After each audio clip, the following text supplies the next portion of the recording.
राधे राधे। आप सभी का अमृत कथा कहानी चैनल में स्वागत है। आज इस वीडियो में बैकुंठ चतुर्दशी की पुरानी कथाएं सुनेंगे। बैकुंठ चतुर्दशी की पुरानी कथा के अनुसार एक बार की बात है, नारद जी पृथ्वी लोक से घूमकर बैकुंठ धाम पहुंचते हैं।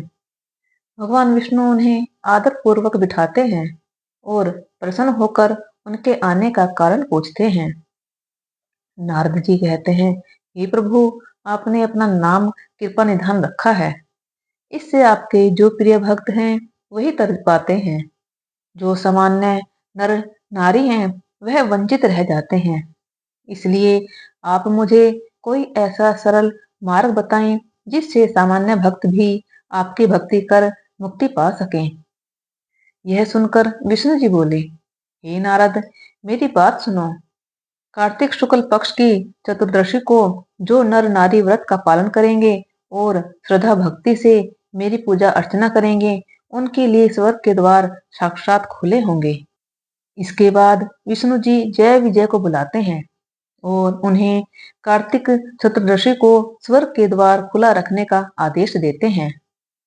भगवान विष्णु कहते हैं कि इस दिन जो भी भक्त मेरा थोड़ा सा भी नाम लेकर पूजन करेगा वह बैकुंठ धाम को प्राप्त करेगा। दूसरी पौराणिक कथा के अनुसार एक बार भगवान विष्णु देवादिदेव महादेव का पूजन करने के लिए काशी आए। वहां मणिकर्णिका घाट पर स्नान करके उन्होंने 1000 स्वर्ण कमल पुष्पों से भगवान विष्णुनाथ के पूजन का संकल्प किया। अभिषेक के बाद जब वे पूजन करने लगे तो शिवजी ने उनकी भक्ति की परीक्षा के उद्देश्य से एक कमल पुष्प कम कर दिया। भगवान श्री हरि को पूजन की पूर्ति के लिए 1000 कमल पुष्प चढ़ाने थे। एक पुष्प की कमी देखकर उन्होंने सोचा, मेरी आंखें भी तो कमल के ही समान हैं। मुझे कमल नयन और पुंडरीकाक्ष कहा जाता है। यह विचार कर भगवान विष्णु अपनी कमल समान आंख चढ़ाने को प्रस्तुत हुए। विष्णु जी की इस अगाध भक्ति से प्रसन्न होकर देवादिदेव महादेव प्रकट होकर बोले, हे विष्णु, तुम्हारे समान संसार में दूसरा कोई मेरा भक्त नहीं है। आज की यह कार्तिक शुक्ल चतुर्दशी अब बैकुंठ चतुर्दशी कहलाएगी और इस दिन व्रत पूर्वक जो पहले आपका पूजन करेगा उसे बैकुंठ लोक की प्राप्ति होगी। भगवान शिव ने इसी बैकुंठ चतुर्दशी को करोड़ों सूर्यों की कांति के समान वाला सुदर्शन चक्र विष्णु जी को प्रदान किया। शिव जी तथा विष्णु जी कहते हैं कि इस दिन स्वर्ग के द्वार खुले रहेंगे।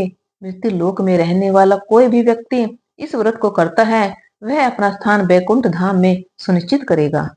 श्री विष्णु भगवान नारद जी को एक धनेश्वर ब्राह्मण की कथा सुनाते हुए कहते हैं, धनेश्वर नामक एक ब्राह्मण था जो बहुत बुरे काम करता था। उसके ऊपर कई पाप थे। एक दिन वो गोदावरी नदी में स्नान के लिए गया। उस दिन बैकुंठ चतुर्दशी थी। कई भक्तजन उस दिन पूजा अर्चना कर गोदावरी घाट पर आए थे। उस भीड़ में धनेश्वर भी उन सभी के साथ था। इस प्रकार उन श्रद्धालुओं के स्पर्श के कारण धनेश्वर को भी पुण्य मिला। जब उसकी मृत्यु हो गई तब उसे यमराज लेकर गए और नरक में भेज दिया।